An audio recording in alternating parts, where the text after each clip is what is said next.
Tafari received education in Harar under Abba Samuel Wold-Kahin and Dr. Vitalian, and was appointed Dejazmach, or Commander of the Gate, at age 13 on the 1st of November, 1905.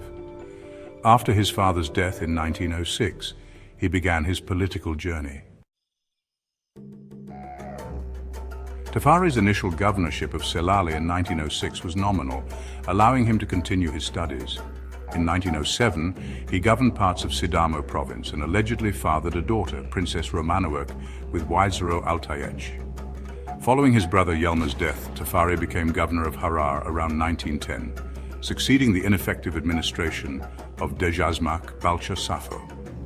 On the 3rd of August 1911, Tafari married Menen Asfaw, niece of 𝐂𝐲𝐬𝐿, the heir to the Ethiopian throne.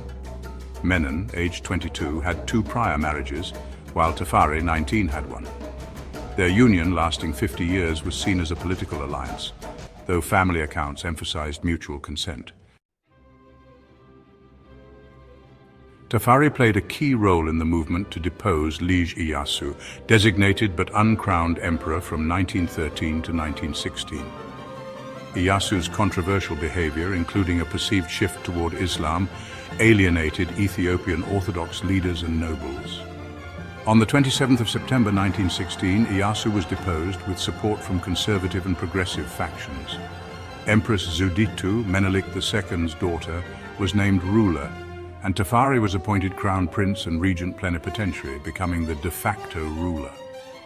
Although 𝐸𝐻𝐿 briefly evaded capture and his father Negus Mikal attempted to restore him, the Battle of Segal on the 27th of October 1916 ended those efforts.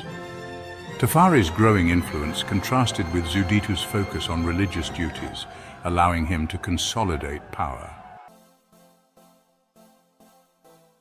During his regency, Tafari advanced modernization policies initiated by Menelik II, including Ethiopia's admission to the League of Nations in 1923 by committing to abolish slavery. While prior emperors had proclaimed an end to slavery, the practice persisted into Selassie's reign, with an estimated 2 million slaves in the early 1930s. Tafari survived the 1918 flu pandemic despite being prone to illness. His limited resources initially hindered governance, but his influence expanded as Empress Zewditu's authority waned, paving the way for his future reign. Haile Selassie I's travels abroad. In 1924, Rastafari embarked on a tour of Europe and the Middle East, visiting Jerusalem, Alexandria, Paris, Luxembourg, Brussels, Amsterdam, Stockholm, London, Geneva, Gibraltar, and Athens. Accompanying him were prominent Ethiopian figures, including Ras Seyum Mangasha of Western Tigray, Ras Haile Selassie of Gojam, Ras Mulugeta Yegazu of Ilubabor, Ras Makonnen 𝐿𝐿𝐿𝐿, and Blattengeta Herui Welde Selassie. The primary objective of the journey was to secure Ethiopia's access to the sea. However, discussions in Paris with the French Foreign Ministry revealed that this ambition would not be realized. Despite this setback, Tafari and his entourage used the opportunity to study European advancements in schools, hospitals, factories, and churches. While adopting many reforms inspired by Europe, Tafari maintained caution to avoid economic imperialism, requiring enterprises to have some degree of local ownership. Reflecting on modernization, he stated, "We need European progress only because we are surrounded by it. That is at once a benefit and a misfortune." Tafari's travels through Europe, the Levant, and Egypt were met with widespread fascination and enthusiasm. His entourage included notable figures like Seyum Mangasha and Haile Selassie, whose fathers had fought in Ethiopia's victory over Italy at the Battle of ADWA, as well as Mulugeta Yegazu, who had personally participated in the battle. The Ethiopians' oriental dignity and elaborate court dress captivated the media.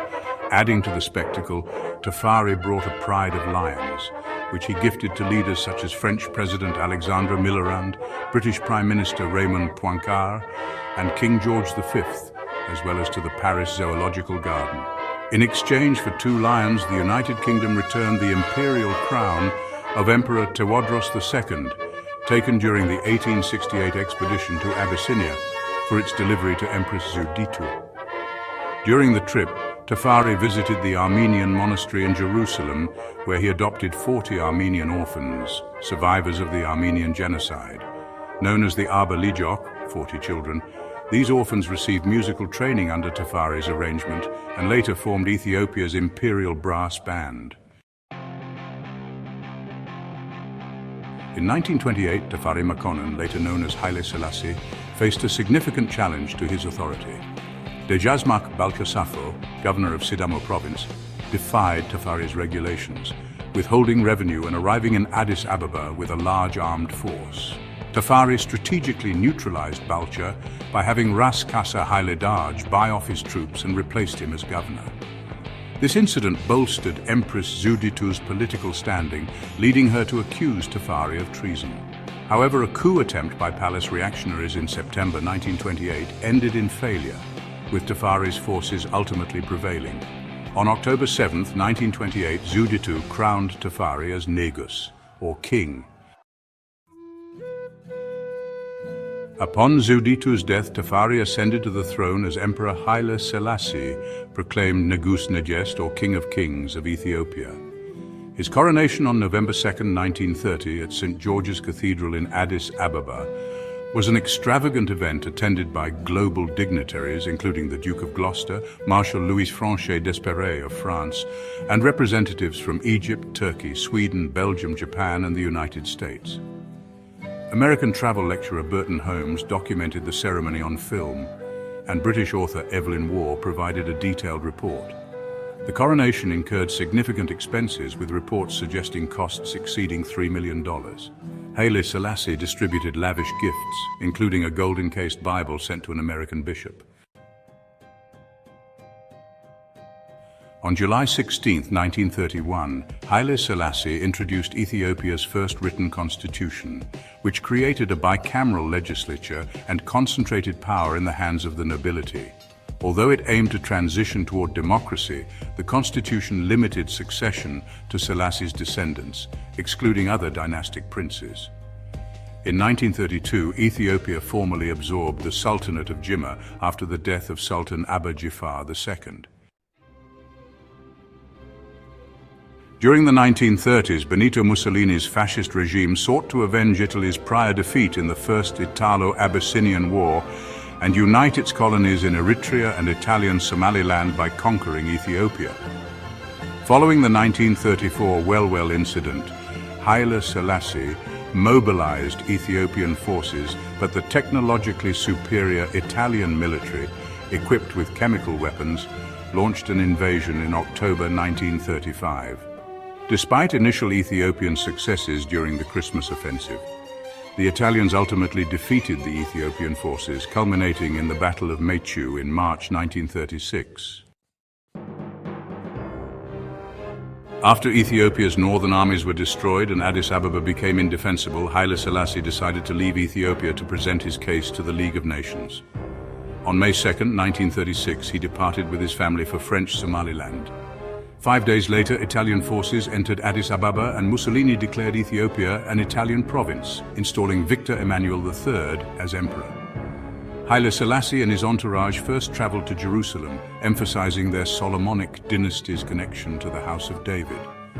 From there, they sailed to Gibraltar and eventually reached Geneva to appeal for international support.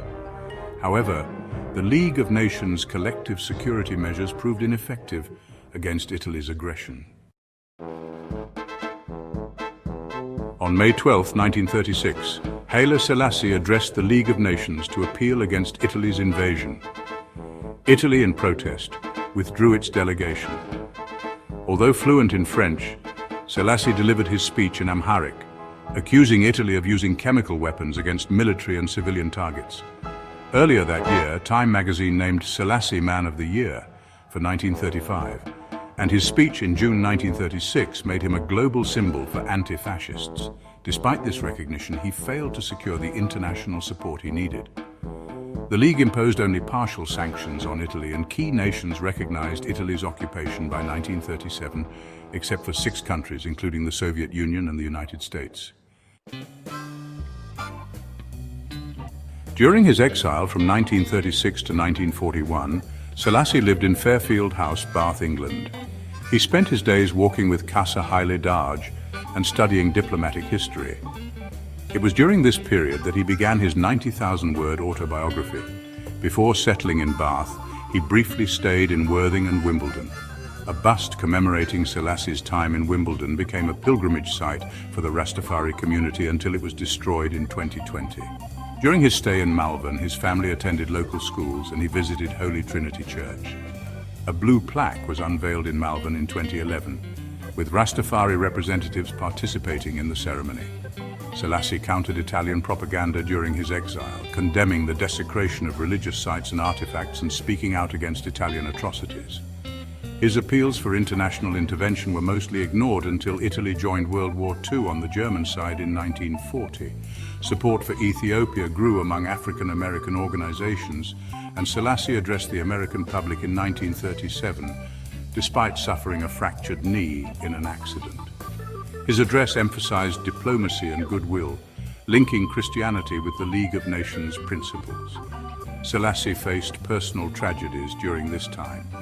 His two sons-in-law were executed by the Italians, and his daughter, Romanewerk, died in captivity. Another daughter, 𝐂𝐨𝐧𝐧𝐞𝐭, died in childbirth after his return to Ethiopia. Following his restoration, Selassie donated Fairfield House to Bath as a residence for the elderly. During the East African Campaign in 1941, Selassie returned to Ethiopia with the support of British and Ethiopian forces. On May 5, 1941, 5 years after the Italian occupation began, he re-entered Addis Ababa and urged Ethiopians to avoid retaliatory violence. In 1942, Selassie officially abolished slavery, imposing severe penalties for violations. After World War II, Ethiopia joined the United Nations and expanded its territory with the Ogaden region and Eritrea's federation under Ethiopian administration. Despite attempts at modernization, Selassie struggled to implement reforms due to resistance from the nobility and clergy. Efforts to introduce progressive taxes were blocked, and land taxes often burdened peasants. Selassie also worked toward the autocephaly of the Ethiopian Orthodox Church, achieving independence from the Coptic Church in 1959. Additionally, he introduced reforms to limit church privileges and taxed church lands. In foreign affairs, Selassie maintained Ethiopia's alignment with collective security. Ethiopian troops participated in the Korean War, and he supported African decolonization. He fostered cordial relations with global leaders, including Queen Elizabeth II, Franklin D. Roosevelt, and Jawaharlal Nehru. Domestically, Selassie faced unrest, including a rebellion in Harar in 1948, which was violently suppressed. Hararis, who had been promised autonomy, protested against Amhara dominance and Selassie's policies. During his Silver Jubilee in 1955, Selassie introduced a revised constitution granting limited political participation while maintaining his authority. Educational reforms and modernization efforts followed, but Ethiopia remained semi-feudal, with peasants bearing heavy burdens. In 1958, a famine in Tigray province killed an estimated 100,000 people before it ended in 1961. The government mobilized relief efforts, and Selassie personally donated grain. However, the crisis highlighted the country's vulnerabilities to natural disasters and epidemics. Selassie maintained international goodwill through gestures such as donating aid to Britain during its 1947 floods, underscoring his commitment to collective security and global cooperation. During the Congo crisis of 1960, Haile Selassie contributed Ethiopian troops to the United Nations peacekeeping force under Security Council Resolution 143. However, while on a state visit to Brazil on December 13, 1960, an imperial guard coup briefly declared his son, 𝐂𝐨𝐧𝐧𝐶𝐿, as emperor. This attempt, denounced by the Ethiopian Orthodox Church and crushed by the army and police, was pivotal as it marked the first time Ethiopians questioned the monarchy's rule without public consent. The aftermath saw increased student advocacy for the peasantry.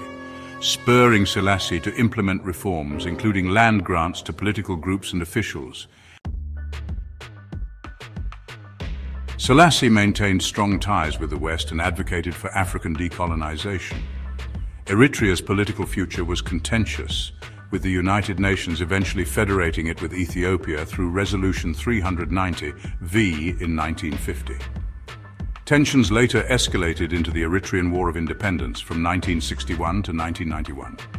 In 1963, Selassie oversaw the creation of the Organization of African Unity, becoming its first chairperson and mediating regional disputes. His vision of a United States of Africa influenced future leaders. Domestic challenges included the Bail Revolt in 1963, spurred by tax grievances and external support from Somalia. Ethiopian forces, backed by US and UK allies, quelled the insurgency after 6 years. Selassie's foreign policy was marked by his advocacy for peace, as seen in his 1963 United Nations speech and his opposition to the Vietnam War. He also sought progressive tax reforms in 1966, facing resistance that highlighted growing unrest among landowners and the nobility. As Ethiopia's longest-serving head of state, Selassie retained international prestige but faced mounting domestic issues.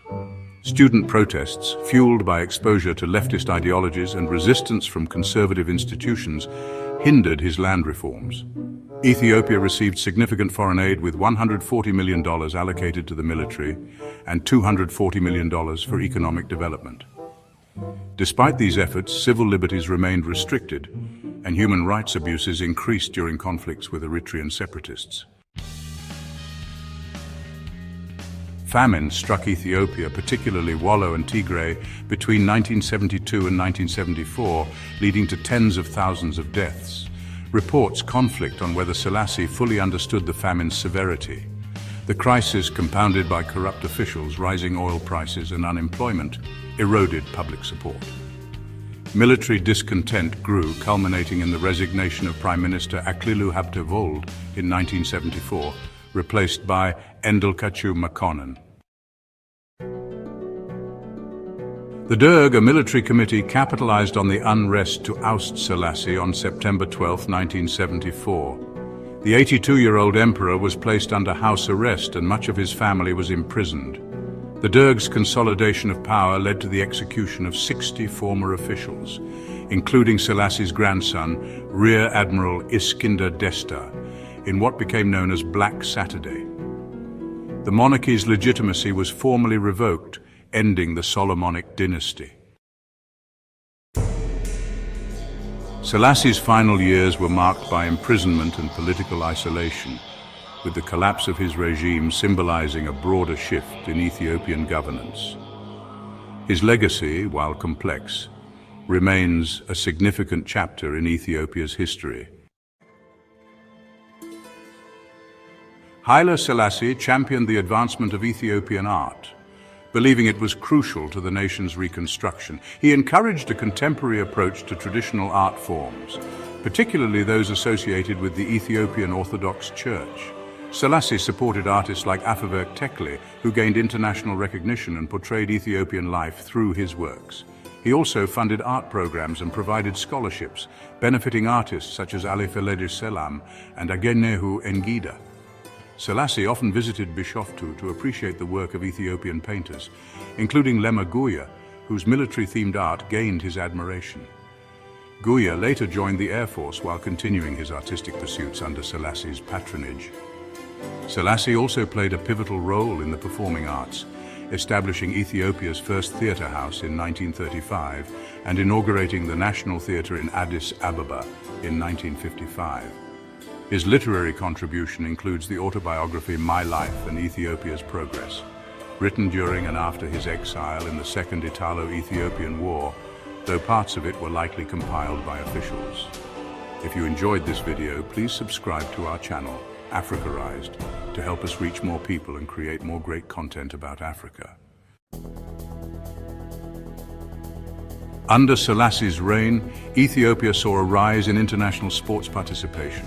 He fostered the growth of national organizations like the Ethiopian Football Federation, and the basketball team. Ethiopia's victory in its first African Cup of Nations was celebrated with Selassie presenting the AFCON trophy. Selassie personally honored Olympians like 𝐂𝐴𝐵𝐵 Bikila, awarding him the Star of Ethiopia and the Order of Menelik II. Other athletes, such as Mamo Wolde, also received Selassie's direct encouragement and support. Raised in Ethiopia's traditional Christian heritage, Selassie was a devout follower of the Ethiopian Orthodox Tewahedo Church. His reign saw efforts to unify Oriental Orthodox communities, including those in Egypt, Armenia, and Syria. Despite these efforts, Selassie supported the Ethiopian Church's autonomy when it was granted its patriarch. His diplomatic relations with other religious leaders, such as Pope Cyril VI of Alexandria, strengthened inter-Orthodox ties. Under his rule, Ethiopia's legal system became more inclusive, granting Islamic courts jurisdiction over Muslim-related matters. Selassie also engaged directly with Ethiopia's Muslim community, demonstrating respect for its leaders' concerns. As the head of the royal family, Selassie upheld his authority over household matters. Unlike earlier Ethiopian monarchs, he extended political roles to his immediate family. His grandson, Rear Admiral Iskender Desta, served in the Ethiopian Navy. However, there were claims, unverified, that Desta pressured Selassie to alter the line of succession. In education, Selassie ensured his grandchildren attended elite institutions globally, including Gordonstown School in the United Kingdom and Columbia University in the United States. During the 1930s and 40s, Selassie was celebrated globally, especially during Italy's invasion of Ethiopia. Western media, including Time magazine, which named him Man of the Year in 1935, depicted him as a symbol of resistance against fascism and a beacon of African unity. His post-World War II initiatives, like establishing Addis Ababa University and the Organization of African Unity, further cemented his legacy as a modernizer and anti-colonial leader. However, by the 1970s, economic hardship and famine tarnished his image. Public dissatisfaction with his governance led to mass protests and, eventually, his removal from power. Selassie's contributions to education, Pan-Africanism, and global diplomacy remain significant, earning him recognition as one of history's key political figures. Time ranked him among the top 25 political icons of all time.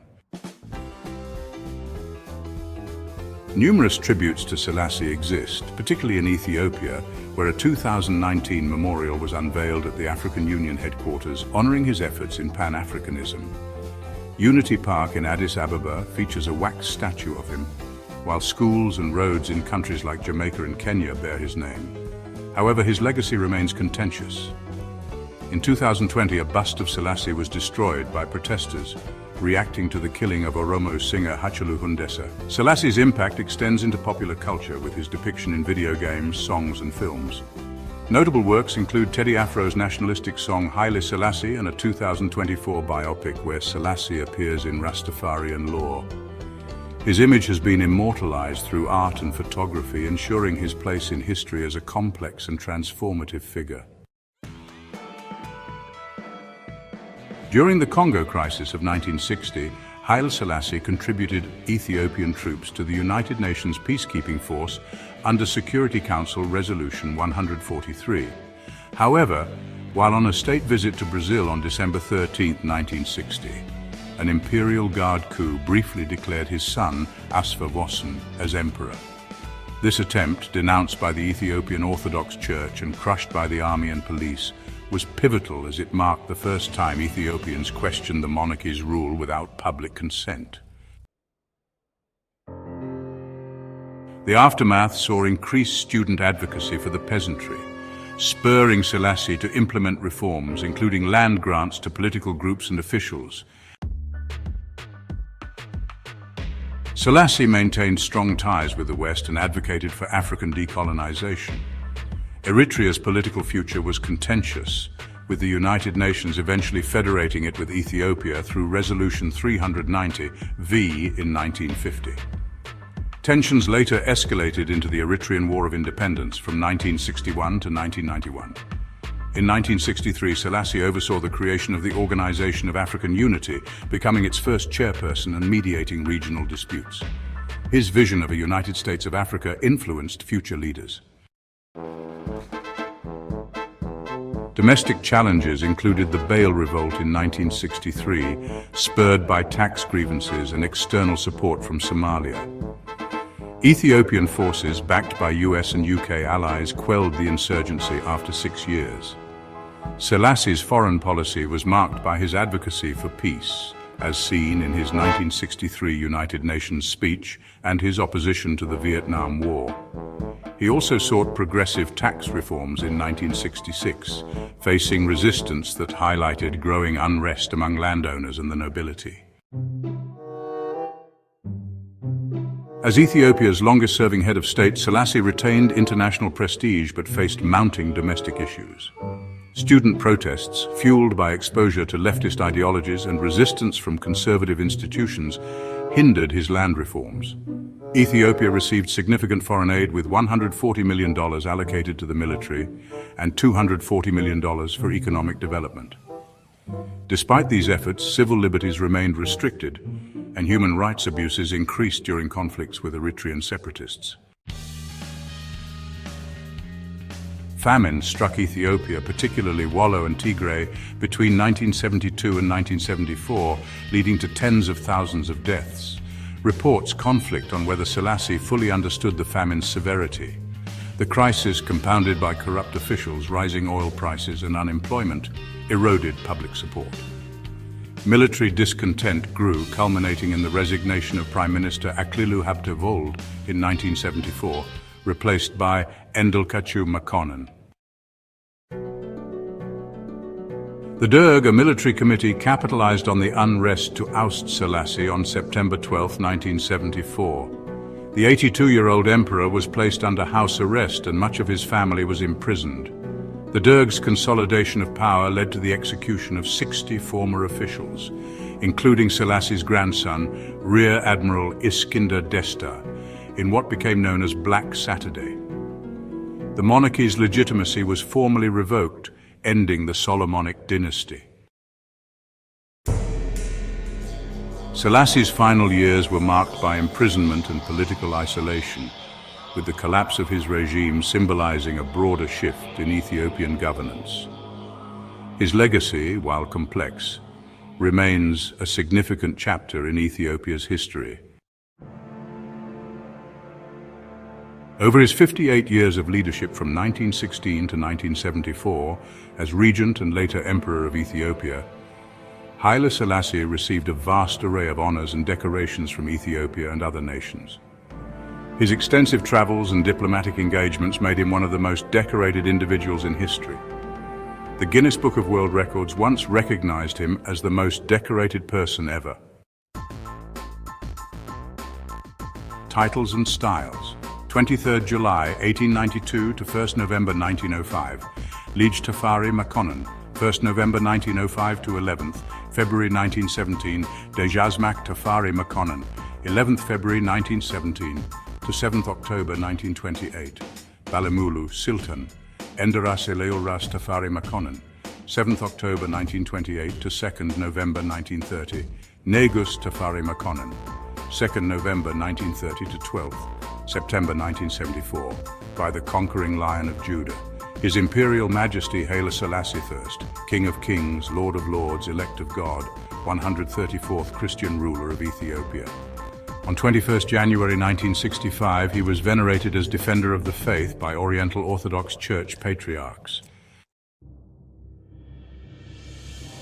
National Orders: Chief Commander, Order of the Star of Ethiopia, 1909. Grand Collar, Order of Solomon, 1930. Grand Cordon, Orders of the Seal of Solomon, Queen of Sheba, Holy Trinity, Menelik II, and Fidelity. Foreign Orders. Haile Selassie received numerous foreign honors, including United Kingdom Honorary Knight, Grand Cross of the Orders of St. Michael and St. George, 1917, Royal Victorian Order, 1930, and the Order of the Bath, 1924. Stranger Knight Companion of the Order of the Garter, 1954. Italy. Knight Grand Cross of the Orders of Saints Maurice and Lazarus, 1924, and the Crown of Italy, 1917. France, Grand Cross of the Legion of Honor, 1924. Japan, Collar of the Order of the Chrysanthemum, 1956. United States, Chief Commander of the Legion of Merit, 1945. Portugal, Grand Cross with Collar, Order of the Tower and Sword, 1925. Additional decorations from Belgium, Greece, Germany, Norway, Sweden, and numerous other countries. Foreign decorations and medals. France, Croix de Guerre, 1945, and Military Medal, 1954. United Kingdom, Queen Elizabeth II Coronation Medal, 1953. Iran, medals commemorating the 2500th anniversary of the Persian Empire and the Shah's coronation. Other medals from the United Nations, Yugoslavia, Jamaica, and more. Other distinctions. Haile Selassie was an honorary citizen of various countries, including Yugoslavia and Malawi. He also received titles such as Great Buffalo High Chief in the United States and Great King of Malawi. Military ranks: Field Marshal of the Ethiopian Army, Admiral of the Fleet in the Ethiopian Navy, Marshal of the Ethiopian Air Force, and a foreign rank Honorary Field Marshal in the British Army, 1965. Haile Selassie's legacy as a leader, diplomat, and decorated figure remains unparalleled in modern history.